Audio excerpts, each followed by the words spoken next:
I'm going to go live in 3, 2, and 1. Good evening, everyone, and thank you so much for joining us for tonight's event celebrating Rachel Kushner's new collection of essays, The Hard Crowd. If you're not already familiar with Kushner, she's known for her 3 incisive novels, The Mars Room, shortlisted for the Booker and NBCC Awards, The Flamethrowers, a finalist for the National Book Award and a New York Times Top 10 book of 2013, and Telex from Cuba, a finalist for the National Book Award. Kushner possesses a definitive voice for outsiders and those who approach life with a somewhat breakneck speed. In fact, Dwight Garner describes her new essays as covering expansive ground and being driven by powerful engines. It is true that The Hard Crowd encompasses ample territory in terms of time, geography, and subject. Her essays, written between the years of 2000 and 2020, range from accounts of motorcycle races in Baja California to having lunch with Nanni Balestrini in Rome. No matter the subject, Kushner's prose always remains open and approachable, with each essay containing a sharp lucidity, even when writing on the chaos of San Francisco in the early 90s. In The Hard Crowd, Kushner's soft sensibilities allow intimate looks into otherwise impenetrable or guarded subjects, and we're very thrilled to have her here today to discuss this with Ben Lerner, another beloved author. Lerner has written Leaving the Atocha Station and 1004, and his most recent book is The Topeka School. He has a book of prose poems with images by Barbara Bloom coming out in the fall. Thank you so much to Rachel and Ben for being with us here today. And without further ado, I'll pass it on over to Rachel for a short reading. Gosh, thanks, Victoria, for that really nice introduction. I just want to say first, I absolutely love 192 Books, which, we're not there. We're just in our home spaces, but it's my favorite bookstore in New York City and maybe anywhere. And I could get a literary education simply from reading the books that they very carefully curate and display for the passerby. So thanks to 192 Books. And of course to Ben Lerner for doing this event with me.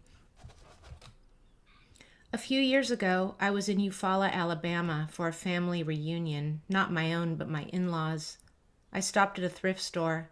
Walking the aisles, I came upon a dollhouse with a yellow plastic roof. I know that roof, I told myself. I know that house. The blue tulip silhouettes on the window shutters.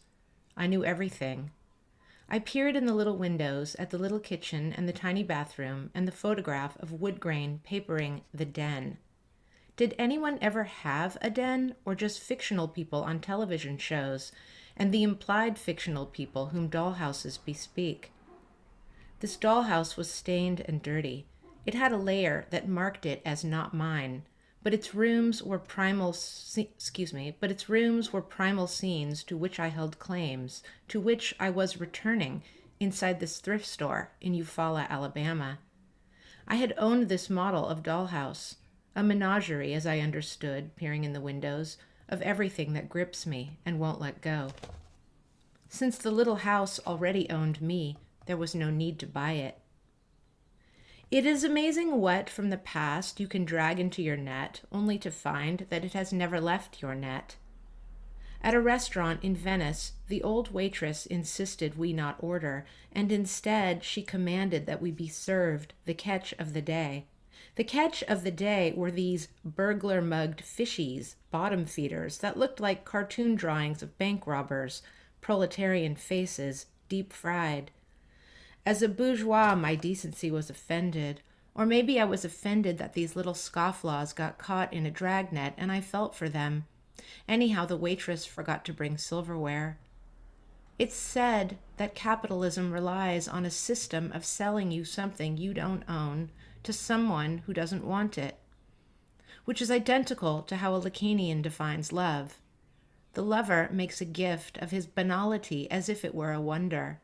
He pretends to offer something more than his banality, a piece of the world that reflects his love and that he does not in reality possess. In both cases, love and futures, you force something you don't own onto someone who does not want it. I'll just end there. This is a small reading.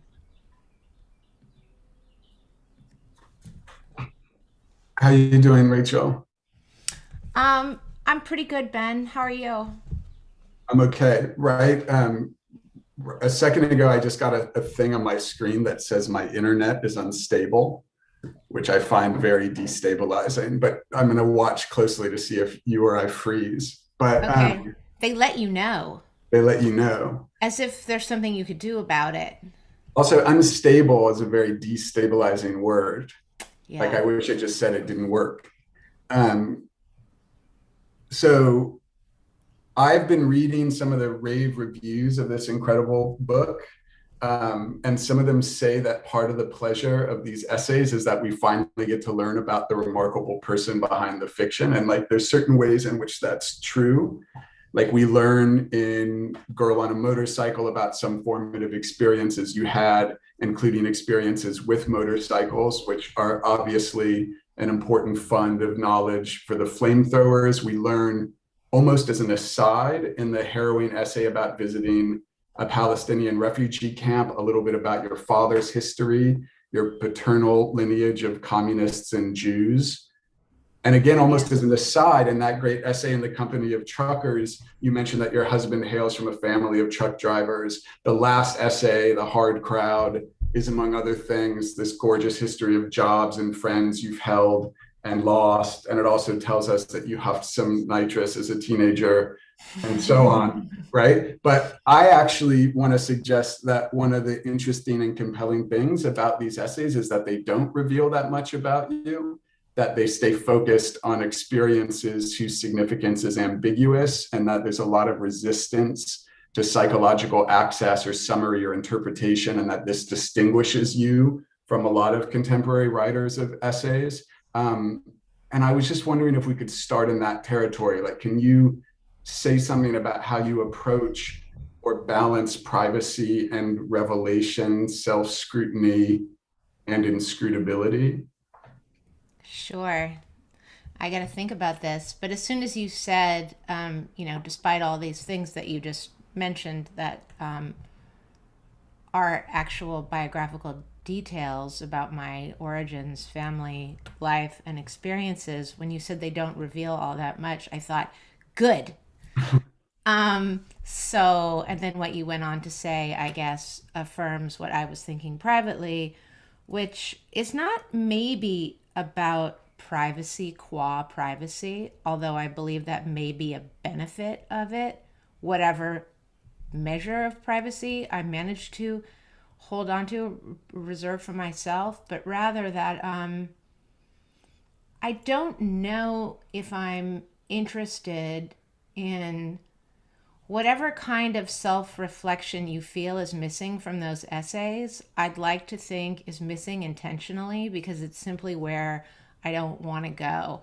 I was just thinking of something that maybe relates, even if it's a kind of to the side manner of answering, which is this parlance of therapy. When people talk about, oh, I saw my therapist, I would never ever use that term, and I don't go to any person for psychological evaluation, but when I did, I went to an analyst, and I think that the difference between analysis and therapy maybe has something to do with the kinds of self revelations I'm willing to share and the kinds that I'm not, if that makes sense.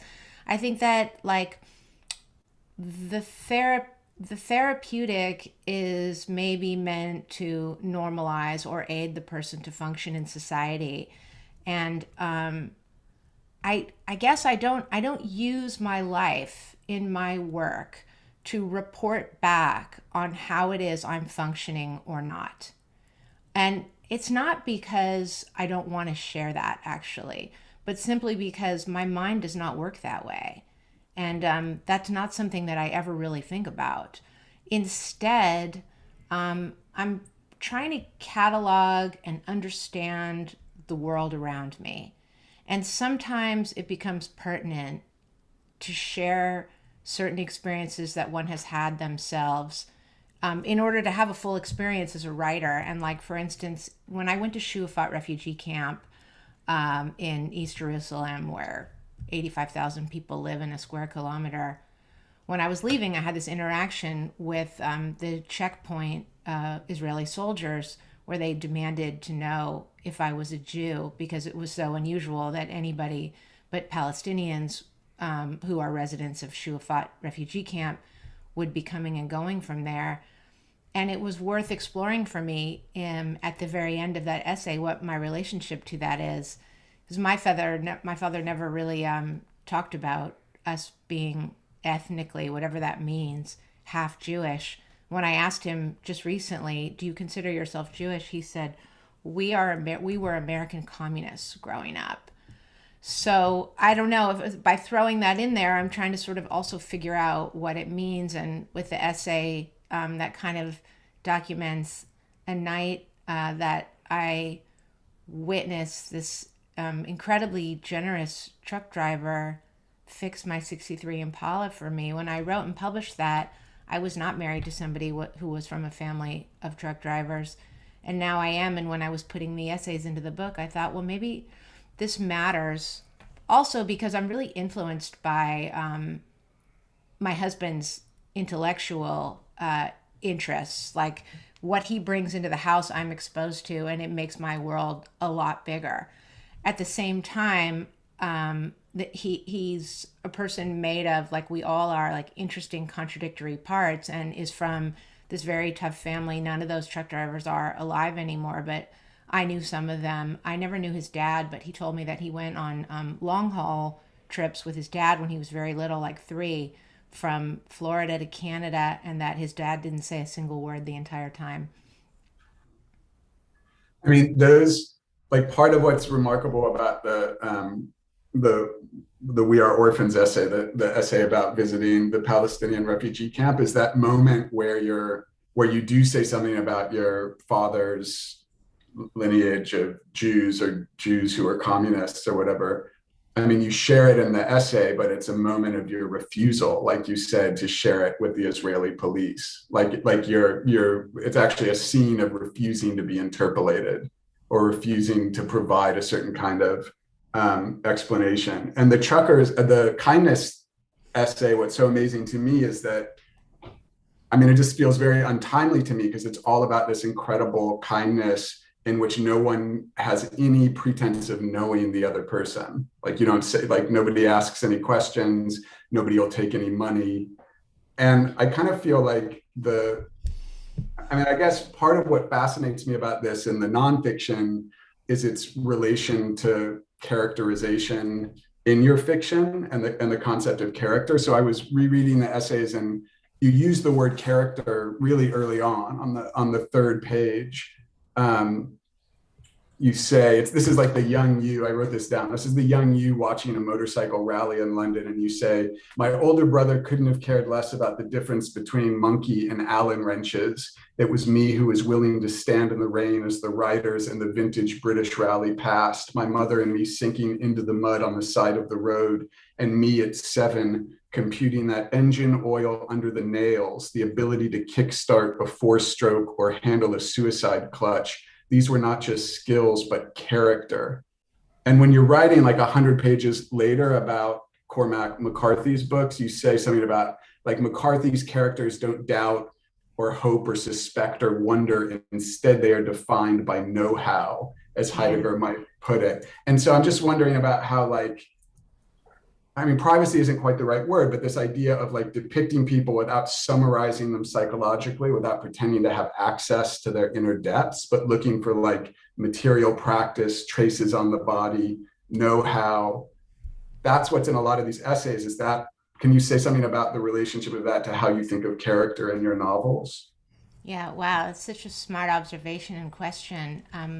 I don't know if I can honor it at its level in an answer, but I'm going to try. But it's interesting that you link those two, because when you were talking about, I guess it's a somewhat romantic sentence. It was in Oregon, not London, but that's neither here nor there, where my dad would, get his Vincent going, and we go to a rally, and there's like old timers there with their, old American motorcycles, Hendersons and Indians and Harley Davidsons, and then the people with the British bikes, and some of them are younger. And there was also a racetrack near our house where people ran dragsters. And I don't know, I was always interested in all of that. And maybe it's my generation too, like that kind of graphic arts that kids were exposed to were things like, Ed Big Daddy Roth and Von Dutch and all of that. It was just a part of the culture that interested me. But I was trying to get to something in that, which when I hear you read that sentence of my own, I see a pair of hands, like somebody whose hands have, what Heidegger would have called techne or know-how. And I think that watching someone do something, and particularly the interaction between human and machine, can be very moving to me in a way that's difficult to describe. And then there's something in McCarthy that occasionally slips into caricature in terms of the total refusal to interiority. And I'm kind of not poking fun, but having fun when I say, that these men don't need to explain their lives to themselves and instead need canteens and blankets and saddles and rifles and horses.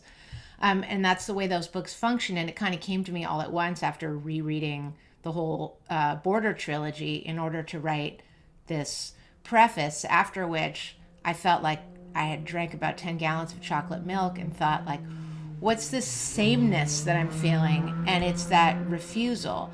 Although it is interesting, I don't knock it. I'm really glad that he thinks that way. In terms of fictional character,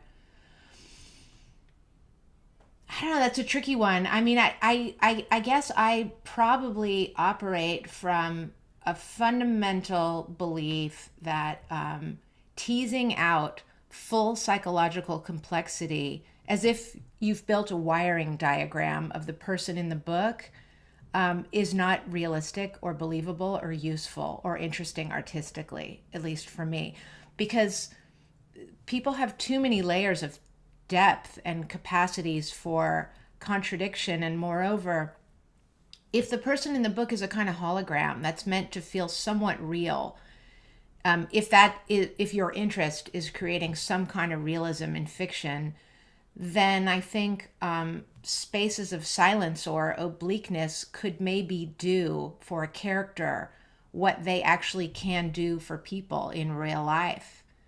I mean, I need to be quiet more. The quiet people are the ones who are more interesting, like what Shelley Duvall says about her character in Three Women, Millie Lamoureux. I don't know if you know that movie. She says, we all need to be aware to talk a lot less.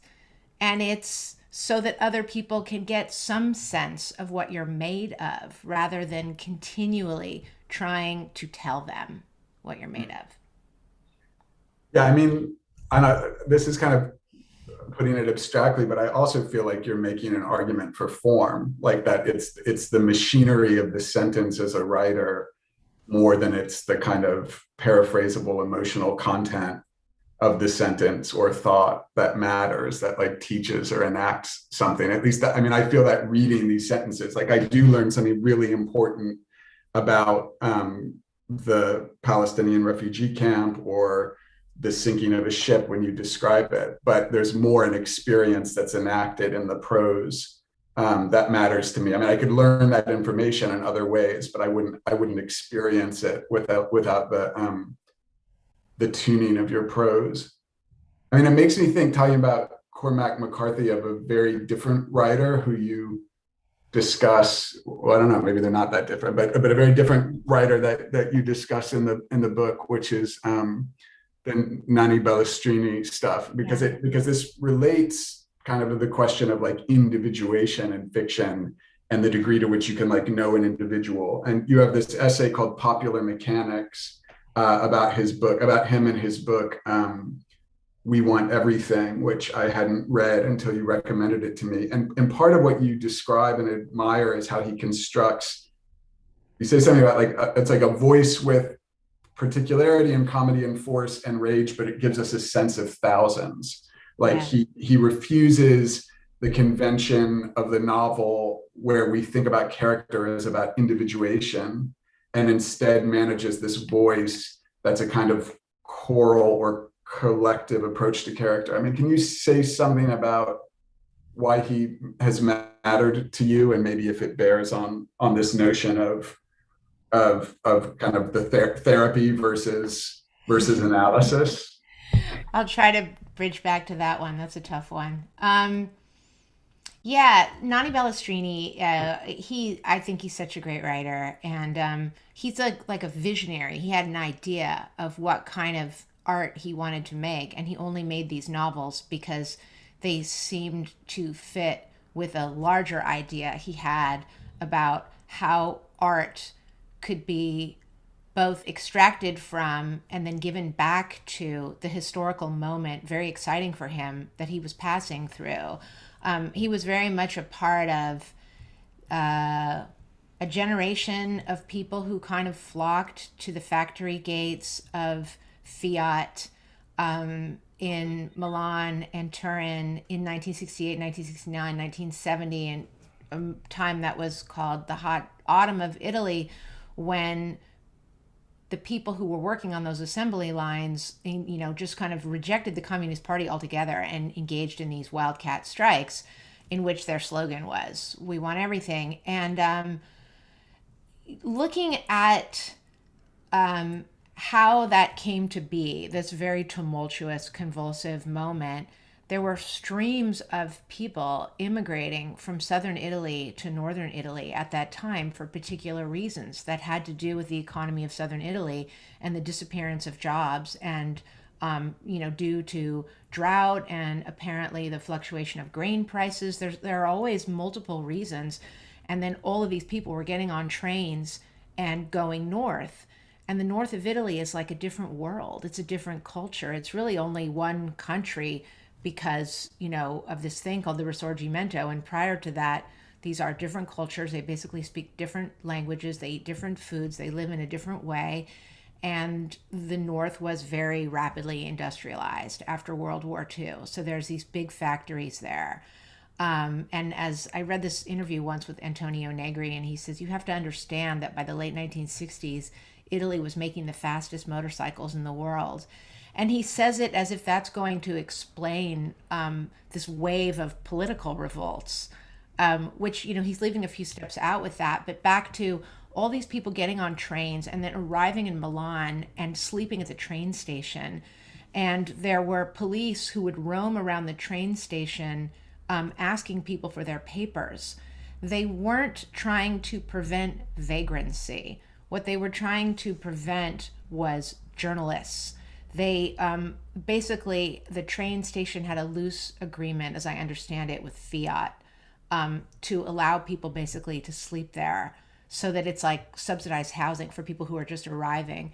In any case, given the large numbers of people doing similar things, then there's a pattern. And yet within the pattern, there's still the comedy and brutality and predicament of individual lives. And how do you do both at once? If you really want to do one, you have to do the other, and vice versa. I don't know if you can take the comedy and the brutality of the individual life and completely deracinate it. You can't, from what that person is going through and why. And Nani, as I understand it, spent a lot of time with people outside of Fiat who were organizing, and just started interviewing people, and they would tell him stories. And then he comes up with this method of having a spoken it's very much of a spoken performed voice. And that makes it a lot different than Cormac McCarthy. But it's an I that could be an any person I, and yet does have all this force. And it's kind of a magic trick, I think, to pull off both at once. Mm. That reminds me that you start the book with this.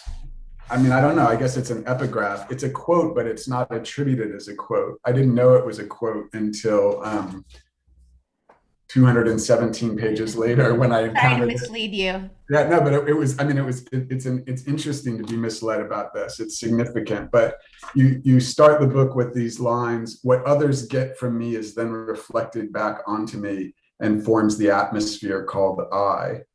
And I just thought of that in relation to what you were saying about the kind of challenge of capturing individuality, but also thinking of the individual as constructed out of all of these other forces. I mean, by the way, I actually, I feel like I should know this, especially because we're friends and we've talked about these things, but I can't quite remember how you first became so involved with Italian literature and political movement specifically. Like, I mean, because you also are the person who recommended Malaparte to me, The Skin in particular, which is one of my, I don't know, favorite, but it's an amazing book. But I don't, when did that start? I mean, was it through motorcycles and then back, or was it political theory first, or was it what? I don't remember. Yeah, that's a great question. So, I was just thinking of something. What did you just? No, it started prior to that, I guess. Well, I, for some reason, was always interested in Italy and futurism. I'm not quite sure why, but I studied Italian in college, and then my junior year, I went just for one semester to Italy. I think I was supposed to stay longer, and I got homesick, which is a little sad. But I was only 18 years old, and I'd never been out of the country. I really hadn't traveled much at all. Um, and I went to Italy. I lived in Florence. I had a really good friend from San Francisco who also went to Italy and lived in Florence. He just matriculated to the University of Florence. He spoke perfect Italian because of his background. His grandparents are Italian. And I pretty quickly like stopped going to my classes and just hanging out with him. And he lived with these Italian bikers who lived in a kind of rough part of town near the train station. And hanging out with them doesn't lead to an answer to this question about radical politics, but maybe in a certain way it can circle me back to that. So Italy, at the time that I lived there, it was the late 1980s. And it was kind of a dark, at least from my perspective, a dark time there. Very materialistic 80s, really kind of setting the stage for Berlusconi. And like the main subculture in Florence were these kids called paninari, sandwich eaters, who spend all of their money on like Vespas and Timberland boots. And it was very materialistic, and then also very cynical and nihilistic were the kids who lived with my friend. And I think being around those people made me think about, I guess, the way socially Italy is constructed, and why some people are so cynical about the state.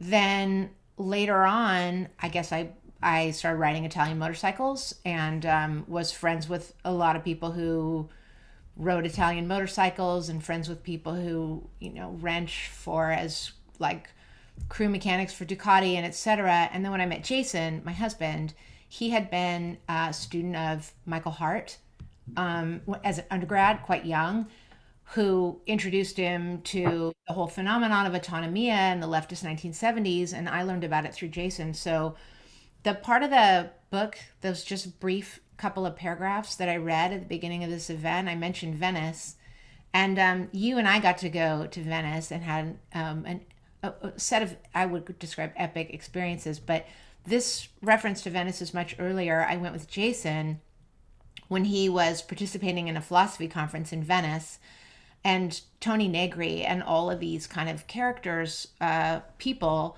from the theater of political action of the 1970s in Italy were there. And I met a bunch of people who are friends with my husband and started talking to them, and people were pretty generous with me and sharing kind of anecdotal stories about the 1970s. And it started then. I became really interested in that era. It just so happened to be the case that a lot of the significant events of the 70s in Italy kind of coincide with or echo with, but have no real direct relation to the New York City art world at that time. And I decided that the book kind of needed to be about both. This reminds me just about epigraphs. For some reason, I have this. I now have made this tradition of one with no real justification. In each one of my novels, I have an epigraph, and the attribution is hidden on the copyright page. I don't know why. I just want a voice to kind of come out, without stepping unseen from behind the curtain, and then the book to begin. But with the flamethrowers, it was Latin, and it was fac ut ardeat, which translates to made to burn. And I had seen that Latin inscription on the fireplace of two people who are like radical anti-state leftists who had inherited the home of a fascist lawyer from Milan. And she had made this fireplace with that inscription, which was meant to be a sort of, post-fascist celebration, conjuring the spirit of Gabriele D'Annunzio.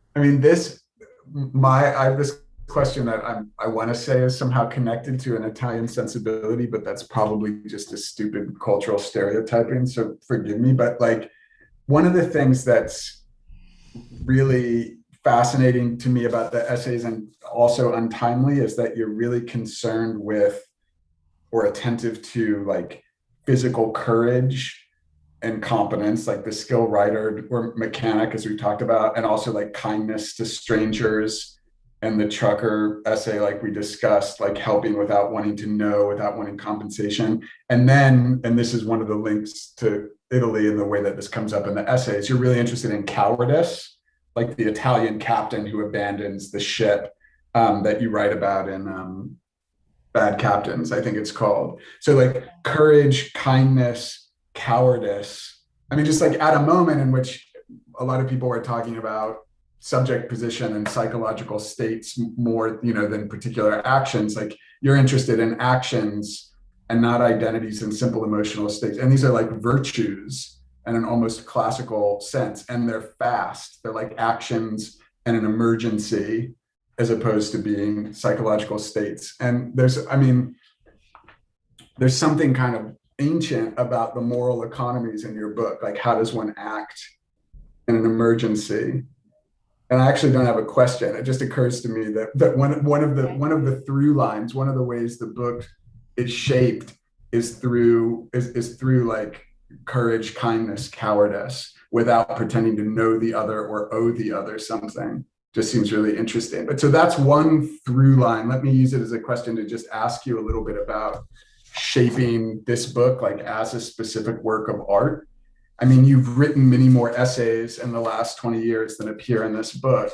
Can you say something about formulating this as a specific object, about like how you went into it, what made it feel possible, how you shaped it?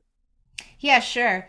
First, I just want to, if it's all right, say something about the cowardice. So that essay, Bad Captains, Francesco Schettino, who famously got off of his own ship first instead of last, as have others. Apparently, this is one of the indications of the kind of time that we live in, is that captains get off first. But it was meant to be a bit of a joke in the essay. So he's radioed like, vada a bordo, cazzo, like, it's an epithet, like, get the fuck on the ship, you asshole. So then I said, he not only forewent the ancient ethical prescription of his profession, he was a coward, a serious offense in Italy. So it's meant to be kind of jokes, but it makes me realize that in that essay, there are also other men performing other roles inside of masculinity. I mean, I guess cowardice is maybe one of the roles. It's not the idealized role, and yet it is a role nonetheless. But then, there are people who volunteer to help and risk drowning and hypothermia and trauma themselves by jumping in the water to try to pull people off this boat. Many people drowned and died that night. And I say like that, one of them was described as ruggedly handsome. And when I was reading those articles about it, I realized like 80% of people who come to the aid of strangers in an emergency are later described as ruggedly handsome. So even, when men are being valorous and amazing, they're also somehow part of a set of roles. And I'm interested sometimes in just having fun and playing with that. Also That's about, also that's the individual and collective thing again too, right? It's like they're not individuals, they're slotted into pre-existing character role. It's like a Renaissance conception of character. It's like you play the villain or you play the hero. yeah. But I'm so glad there's a category of men who are later described as ruggedly handsome and come to the aid of strangers in times of great need and desperation. So about how I put the book together, yes, I have a lot of essays that didn't go into this book, and for years I had it had come up on occasion, like, oh, should I write a book of essays, because I had been publishing them since before I ever published a novel. But I wasn't that interested in doing it just for the sake of doing it. It just seemed arbitrary somehow. It had to have a kind of through line to it. And when I landed on this phrase, the hard crowd, I thought that could be a book. And I just started organizing the essays so that they hopefully, at least to me, kind of follow some sort of through line where you start with the opening essay. I knew that it would be this essay about this illegal road race from Tijuana to Cabo San Lucas, 1,100 miles down the Baja Peninsula. Because, well, it was the first thing that I ever wrote and published, but more importantly, gives some account of some version of who I was before I was a writer. And then I wanted each essay, I'm sorry to go with this metaphor, but to have a kind of spark gap to the next essay, so that something that comes alive, hopefully, in the first one is continued into the next, even though it's a big, like, terrain surface switch from me kind of depicting this sort of, I guess, like, well, gearhead culture in San Francisco in the 90s that I was a part of, and the people that I knew, and just the life of it, I hope I represent for the reader in a way that would explain to them what I got out of that world, why it was interesting to me and is still.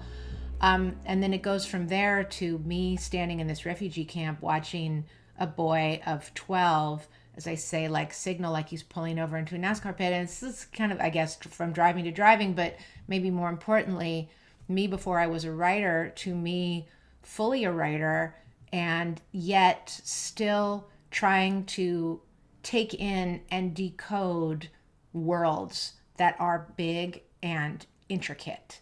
Mm-hmm. And so in each case, there was like something that where I saw a link between the resonance of the ending of one essay and the resonance of the tone of the beginning of the next. And I only included things that seemed to fit into this through line. And then I got to the end and I wrote the title essay, The Hard Crowd. And so and then I went back and started re-editing each one of the essays in and of itself discreetly, but then one to the next, so that I tried not to contradict myself or repeat myself and echo or expand upon themes that I touched upon elsewhere. It was like, keep coming up with these metaphors, but like corseting almost, or lacing something. You lace the shoe from the bottom, like each little section of laces to pull it tight, and then you pull the whole thing. And there was a lot of, there was a process of that. It was really fun. And at the end of it, I felt like, I guess I'm also this other thing, in addition to being a fiction writer, because this book does seem to have something to do with me. Mm-hmm. I mean, there's this poetry form this traditional form called the sonnet crown or corona, where the last line of one sonnet becomes the first line of the next sonnet. And you can do it kind of loosely. You can kind of modify, it doesn't have to be the exact line. But I felt that way sometimes reading the essays, that like a figure or a fragment of language that would appear late at the end of one essay would very subtly recur at the beginning of the next one. I mean, another shaping rhythm, I thought, but also I'm just kind of interested in how this appeals to you intellectually, like, is that there's this contrast, there's like a rhythm of expanses, like the however many mile race and girl on a motorcycle, and then spaces of extreme contraction, like the Palestinian refugee camp. And then there are, even though the stuff that happens at sea tends to be like, bad captains or whatever, they're like these giant expanses. And then there's the most significant American form of contraction, which is the prison, and your essay about prison abolition. So that seemed like another, like a kind of expansion and contraction that that also kind of defined the book. Is there anything to that? I mean, I do feel like you're drawn to either like a kind of notion of freedom in the outside, or to trying to figure out how the world has politically produced these places of unfreedom and contraction. I'd have to think about that more. I think I've sort of trained myself to be distrustful of this word and concept freedom. Yeah. Um, it's maybe it has a sordid history in this country as something that is offered to some and not to others. And decontextualize, I'm not sure what it means. Maybe I think you're using it in the sense of like free of certain constraints or rules or restrictions. Or just freedom of movement. Yeah. Freedom of movement. And I definitely don't like authority, and I particularly don't like male authority. Can't help it. Um, Genetic, maybe. But in terms of contraction, I was thinking, well, if it's interesting, which is not to dispute, it's a beautiful theory that I think in a way is like for the reader to maybe have that sense rather than me driving them to think in terms of these oppositions. But the prison is also expansive, at least here in California. And I realize that it has an expansive, affective quality that isn't nice. It's more like the sublime, like it's sort of engulfing. When you walk out onto a prison yard that's sited in industrial farmland and contains at that time thousands of people, all dressed in shades of blue, every shade of blue you could ever imagine, but all one color, and people moving in different directions and in small groups, and the kind of electricity that you feel on the yard, people even maybe communicating over great expanses in coded and silent ways with their arms or with a look or just in the direction that they're looking. You get a feeling of openness, and it's an openness that is I don't know how to describe it. I don't know. It's just I have had these moments, especially when I first went to prisons, where I start to see that the gaping expanse of the yard is part of some truth of what the prison is, and even the way that the light starts to melt at the far reaches of the yard, because some of them are that big. And beyond the barrier of the yard is razor wire, and beyond that, a kind of road where a truck drives by once an hour, and then beyond that, more razor wire, and just the way that an enclosure that is also a world that feels limitless can function, or what it means, I think is part of what has interested me. So maybe it's a tension between the two. Mhm. Um, so another way that I feel like, I mean, I don't know if this is a structuring principle of the book, but another thing that recurs in the book is the kind of relay between experience and artifice, between like event and image. Like movies, for instance, are everywhere, right? I mean, Girl on a Motorcycle is a title from a 68 film. The Hard Crowd ends, the essay, The Hard Crowd, ends with an evocation of vertigo. You have a beautiful essay on this disturbing documentary. It's just called Anna, or Anna, is that Yeah. the title? Yeah, which is from 1972 or something around 71, then. but yeah.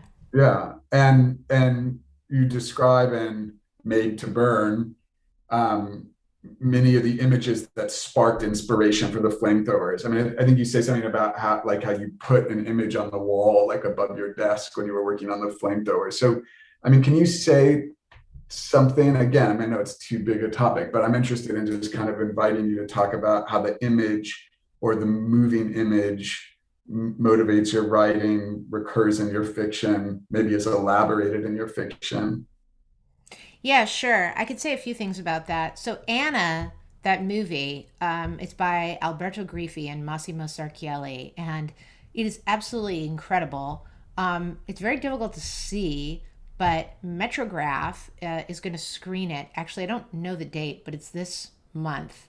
And we got an arrangement through the Cineteca Bologna, and there's a restored copy of it with subtitles for anybody who's interested. It's only 4 hours long, so it won't take up too much of your day. But it's 4 hours that's well worth it.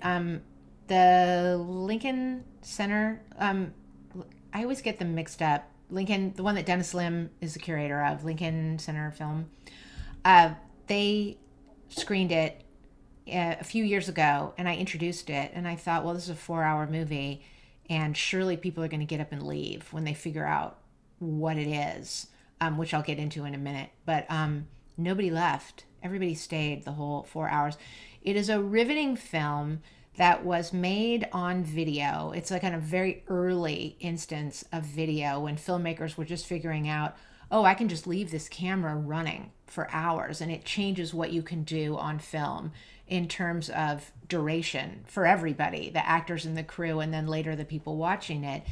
And Massimo Sarchielli and Alberto Griffi met this very young woman who she was a teenager, very down on her luck, had mental health issues and a drug addiction, and was quite pregnant, 8 months pregnant, and just basically living on the Piazza Navona in Rome. And they invited her to stay with them. She needed a place to stay. And it kind of in return, she was meant to be in their movie. And their movie was about her and reproducing, to begin with, for instance, the moment that she met them on the Piazza Navona, and that's how the movie opens, is her sitting down and them saying, where are you from? And she says, Cagliari, which is in Sardinia. And from there, the movie progresses to kind of open out into this world of the Piazza Navona and all the people that hung out there. And different people are proffering their sort of mean opinion about Anna and how to fix the problem of Anna, what to do with her. And at one point, she gives the entire crew lice. And it's this kind of, I describe it as her act of revenge on them for exploiting her. And I was given that film by an Italian friend, Fulvia Carnevale, who I think had taped it off of Rai in the 90s. It did not have subtitles. It was not restored. People speak very quickly in these Roman accents that were sort of challenging for me to understand. But I started watching it over and over and over again, like it was like my Zapruder film or something, without an assassination, and yet with the same degree of intensity of forensic trace.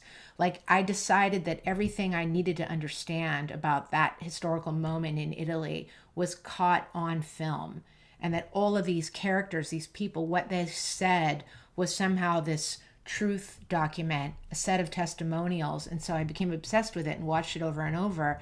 And at the time I was writing The Flamethrowers, and ended up putting Anna in the book because if the character, my narrator, who's not named, finds herself in Rome at this moment of tumult, what if she also, crosses the, I guess just, it was people passing through spaces. I thought she passes two filmmakers who are making a movie about a girl, and I don't name them or anything. I lift it as a phenomenon. And I have often found that you can take, at least I like to take things from one genre and place them in another. And I guess my specialty for that is scenes from movies and putting them into fiction.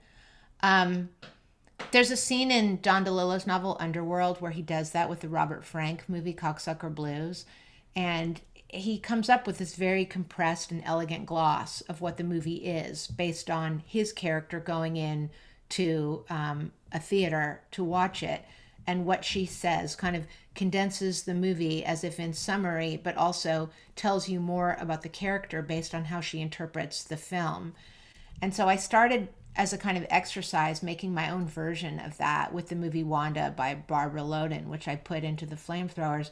And the more I thought about it, the more it seemed to need to be there.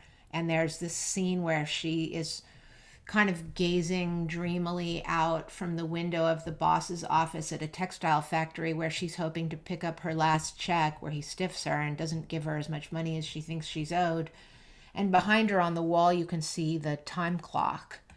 And I was really interested in time when writing that book, and it just kept coming back to me. Even I was thinking about like Time magazine. When you start to really think about that title for a magazine, it's so heavy. Just time. Yeah, I have fun, I guess, with movies, watching movies, and thinking about them, and playing with them in another form. I kind of feel like once you lift something and pull it apart and reintegrate it and write it into a book from a moving image, it can become yours, and at least it's yours to use. I mean, Anna is interesting in relation to the conversations we're having about like knowability and character, right? Because I mean, she disappears, right? Like no one knows what kind of became of her. I mean, it seems like a film that's these men trying to capture her and make her mean a certain thing, and to kind of extract something from her. But doesn't she disappear entirely? I mean, do you know what becomes of her? Well. So at the time I wrote that essay, no one knew what had happened to her, and the filmmakers said the last time they heard from her, she called from a mental hospital, begging them for help. Right. And as Alberto Griffi famously, at least to me, and chillingly said, all we knew to do was record the call. So they continued to find a way to exploit this person. Um, yeah, she had disappeared. Nobody heard from her. And I always wondered about the child. Like that she has this child at the end of the film, and she denies the filmmakers access to the hospital to see her and the child. She's fallen in love with the gaffer of the film, Vincenzo Mazza, who steps before the camera and declares his love for Anna. And then he's alone at the end of the film and gives this really devastating monologue about his experience trying to raise this child. It's not his child, but he's fallen in love with Anna, who's 8 months pregnant, and takes on her and the baby. And then she leaves, and he says that her no should have been within what he'd witnessed of the strengths of a revolutionary refusal, such as was demonstrated by the women's movement, on the Campo dei Fiori in Rome in 1977. And he says, but Anna's no was not a revolutionary no. It was a nihilistic no. And I thought, that no is it is what it is. It's interesting also. Just last year, an Austrian or Swiss filmmaker named Constance Room, I believe she's Austrian, made a movie that's kind of a meditation on Anna. And she apparently did copious research and went to Sardinia and located some relatives of Anna who said something about when she died. She's died, but I don't really know. I wasn't even really sure that I wanted to know everything that Constance Room found out. I am curious, and I'm also not that curious. I guess because she's larger than life to me and has the dignity of a star in a way. And I'm really interested in these stars that are famous only for appearing on film and not for a life that functions like in parallax. Which isn't to say that I wouldn't want to meet the real Anna. I wouldn't deny that experience. But if it's just seeking out knowledge about biographical details, I've found myself hesitant to do that. I mean, I feel that takes us back to the beginning to a certain degree in the sense that you're, in terms of respecting domains of privacy or not being interested in a certain kind of psychological journalism, but being interested in a more complex set of relations and meanings, and not trying to reduce people diagnostically, or not trying to know the wrong things in a way that obscures from the relevant experiences. Or at least, since it's 6:55, that's my attempt to give shape and wrap up our conversation. I thought, you don't have to do this, but would you read the last paragraph of The Hard Crowd, or it's not Yeah, like sure. a spoiler alert? I just think it gathers a lot of this stuff, and it would be nice to end with. No, I would be happy to do that. Are you ready? Ready? The things I've seen and the people I've known, maybe it just can't matter to you. That's what Jimmy Stewart says to Kim Novak in Vertigo. He wants Novak's character Judy to wear her hair like the unreachable Madeline did. He wants Judy to be a Pacific Heights class act and not a downtown department store tramp. Judy, please, it can't matter to you. Outrageous. He's talking about a woman's own hair. Of course it matters to her. I'm talking about my own life, which not only can't matter to you, it might bore you. So, get your own gig. Make your litany, as I have just made mine. Keep your tally. Mind your dead and your living, and you can bore me. It's a beautiful book, Rachel. Congratulations. Thanks so much, Ben. Of course. And Victoria, you had some closing remarks. Oh, you're muted. Thanks. Yes, I just wanted to thank you both again so much for joining us at 192. That was an incredibly engaging and thoughtful discussion, and it was really fascinating to hear you both discuss the extent of revealing yourself when writing memoir, as well as the depiction of labor in both film and literature. So once again, thank you so much for joining us. A recording of this event will be posted immediately afterwards. So if you missed the beginning or any part of the event, or if you want to share this with a friend who you think would like it, the recording will be posted in just a minute. All of our previous events are also available to watch on the 192 website, the Paula Cooper Studio website.